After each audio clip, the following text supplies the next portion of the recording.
La prière ne résout pas les problèmes de couple. Ce sont les efforts que nous faisons mutuellement qui les résolvent.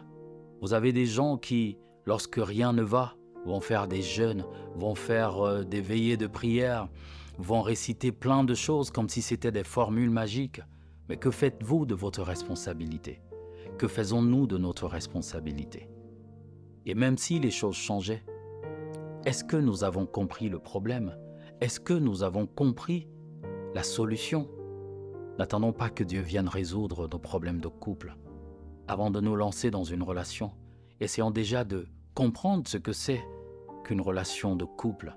Essayons de comprendre les différents mécanismes qui régissent une relation à deux.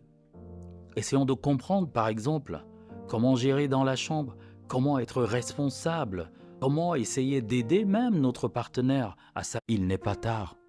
Vous pouvez vous rattraper. Nous pouvons nous rattraper. Nous pouvons mettre en avant ce côté exceptionnel. Parce que jusqu'ici, il n'y a que notre mauvais côté qui s'est exprimé.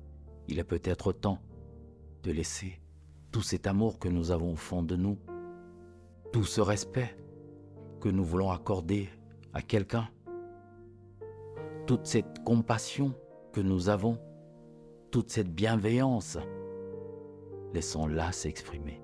Laissons toutes ces émotions s'exprimer. Ne vous engagez pas dans une relation pour trouver quelqu'un qui viendra convenir à toutes ces choses que vous attendez de la vie. Non, si vous vous engagez, c'est avec un être humain qui a des attentes, qui attend aussi de cette relation beaucoup de choses, qui a également des rêves. Ne restons pas plus de 5 minutes sans nous adresser la parole. Là, je ne parle pas de 5 minutes montre à la main.